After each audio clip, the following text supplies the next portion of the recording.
నా coffee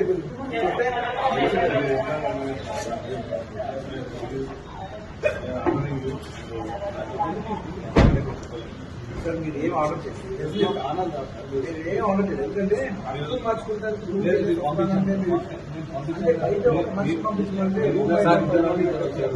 sir నాకు తీసుకెళ్తాం తప్పలేదు, వెళ్తాం తప్పలేదు, దాంట్లో తప్పలేదు. అది బెడ్రూమ్ బయటకు వచ్చి బెడ్రూమ్ నుంచి వెళ్ళిపోతాం తీసుకుని స్కూల్ నుంచి చేశారు. అది ఇది తప్పకుండా నేను చెప్తున్నా, మంచి విషయం కాదు.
ముందుకు సార్